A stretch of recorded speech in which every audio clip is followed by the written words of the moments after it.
Okay, I want to talk about negativity and how to avoid negativity.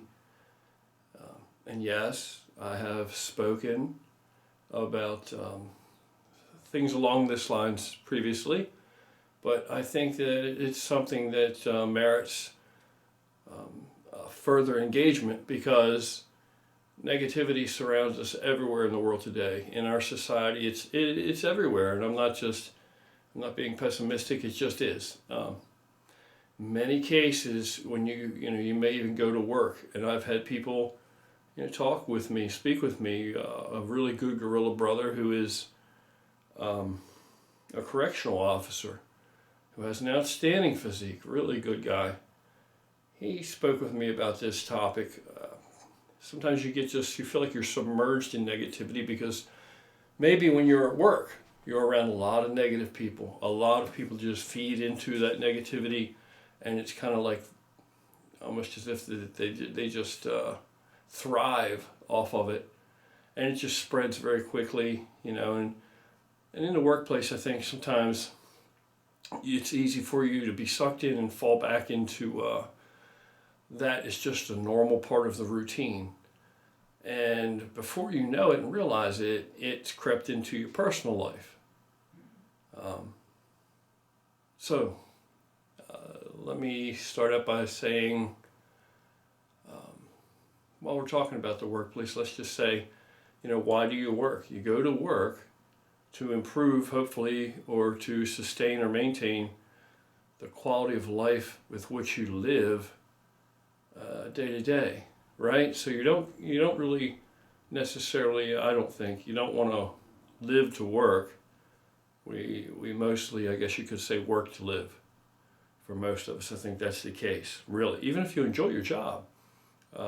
If you were a multimillionaire and you didn't need to work the job that you're currently working, would you still work it?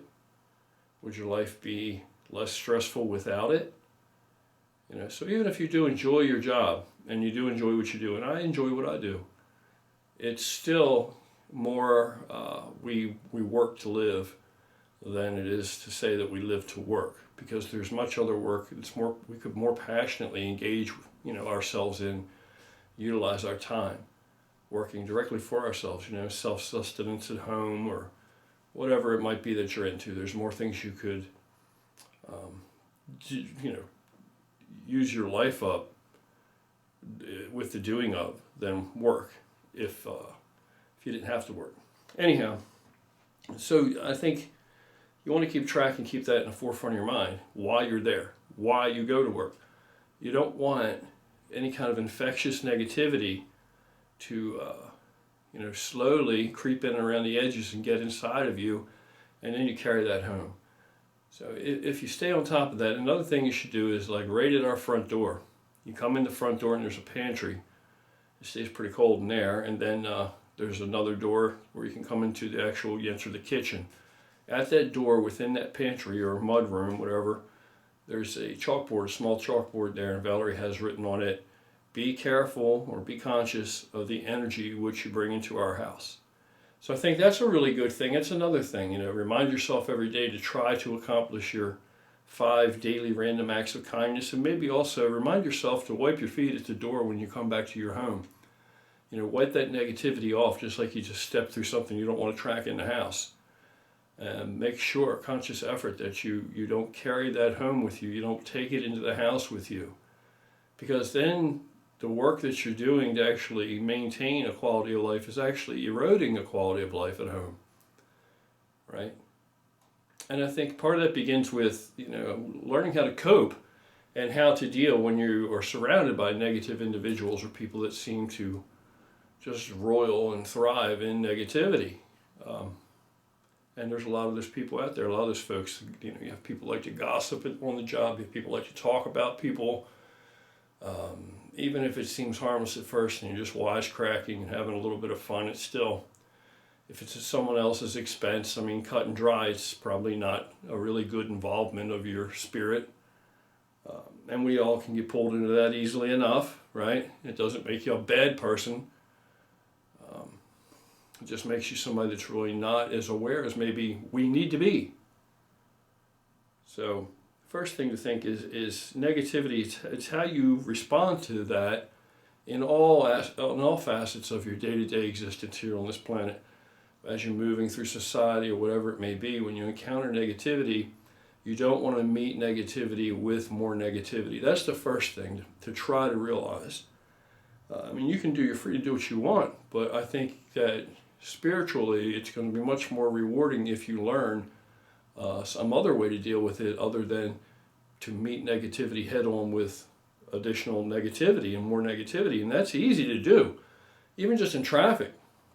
Some inconsiderate person or disrespectful person just cuts you off or tailgates you, or they're just seem to be in a daze while they're driving and they almost broadside you and you got to blow the horn or whatever. Maybe they give you the finger or something because you weren't going fast enough for them or whatever. Usually you may be inclined to give it right back, or to think something negative. But how that shouldn't be your default. If you allow that to be your default, meeting negativity with negativity, then that's going to get into you. It becomes just automatic, and you will axiomatically respond that way when confronted with any kind of negativity. And it'll rear its head in other facets of your day-to-day existence. And you'll go home and you'll carry that into your house without even really being consciously aware that you're doing it. And it can erode relationships. It can chip away just your basal level of happiness and comfort with which you enjoy, which you would hope to enjoy. So I think that's a big, huge key thing, is strive to not meet negativity with negativity. If you can achieve a place where you can meet negativity with indifference, I think that's pretty good. I'm not going to sit here and tell you that I think that we all need to be able to meet negativity with positivity, because that's ideal and that would be awesome, but we're not all saints and we all fall short, and I think that might be overreaching a bit, but I mean, if you can do that, then that's awesome. That's really, really awesome. All the respect in the world to you for that and admiration. But I think for most of us, if we can just learn to meet negativity with indifference, that you just don't validate negative people or the negative transmissions that they're sending toward you or that are spilling over into your world, into your lane. I think if you just are indifferent to it, if you recognize what it is and just indifferent to it, that you don't even validate it because you find your own peace somewhere, your own center, and you just have to remain cognizant. It's a tough job, but you just have to remain cognizant and aware of why you do what you do and what really matters. And that's another thing in a nutshell, is to sit down and take an accounting and find in your heart and soul what really matters to you. What really fills your life with happiness? Or what do you need to do to derive the happiness that is going to elevate you to a higher quality of life? What do you need to do? And I think that you should aspire to do those things so that you can fill your life with more happiness and less negativity, because it's out there, it's everywhere. It gets into all of us. We all slip up. We all fall short. It doesn't mean, that we're all bad people. And it doesn't even mean that the other person who may be completely unaware and it's already got such a hold of them that they just seem just overwhelmingly negative, they could by all other accounts be a good person and have tons of potential.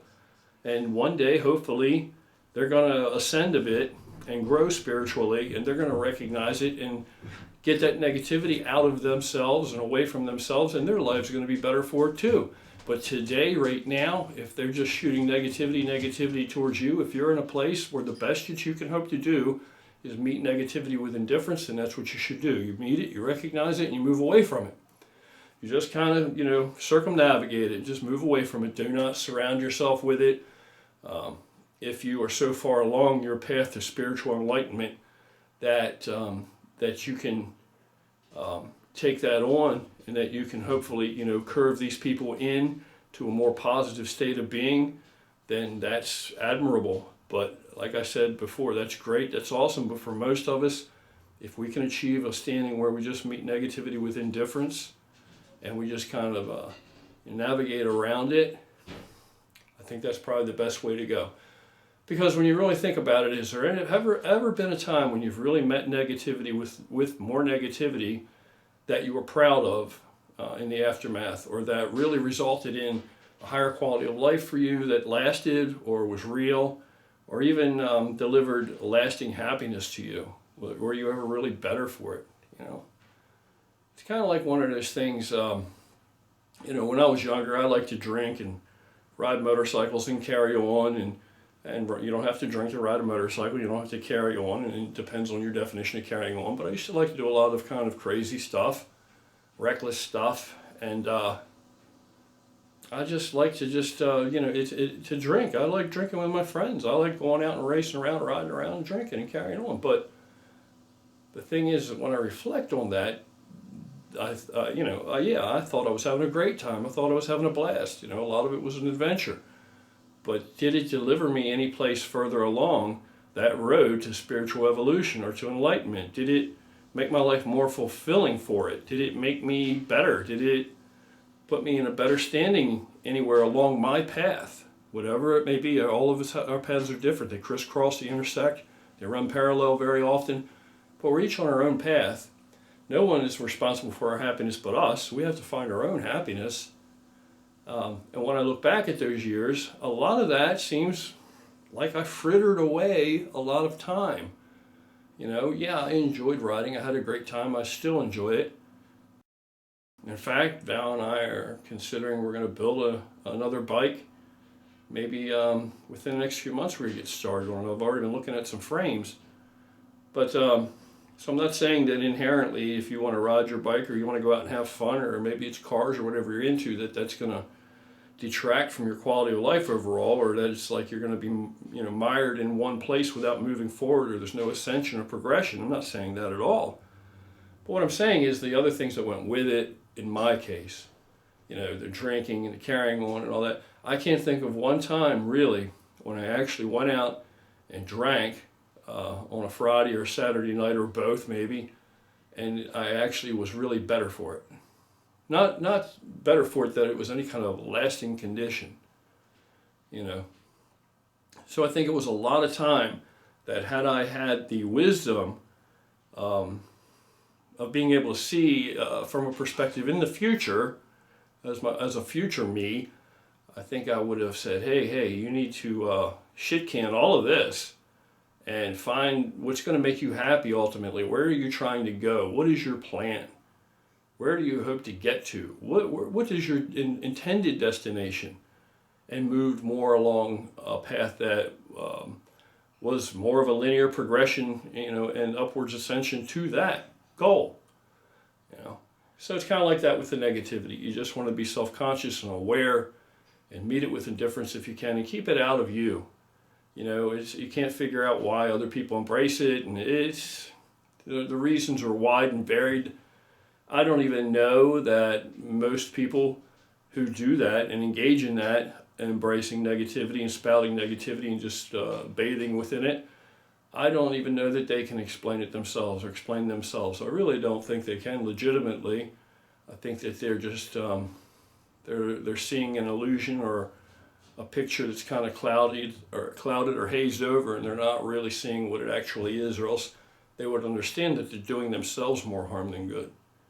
So don't wrestle with that. Don't stay up late nights trying to figure that out. Try to do everything you can to live as stress-free as possible, and just be happy and chase your goals. Pursue your happiness. Like the sign says when you enter Pennsylvania, welcome to Pennsylvania, pursue your happiness. So that's my word. My advice for the day is pursue your happiness, and wipe your feet when you come in the door and you go home to the place where you actually live, your sanctuary. If you're fortunate enough to have one, and I hope you all are, wipe your feet and leave that negativity outside in the world, and let somebody else step in it, but don't trap it in the house. Just be aware of all of that. And let's just keep on pushing, each and every one of us, myself included, and trying to become better versions of ourselves.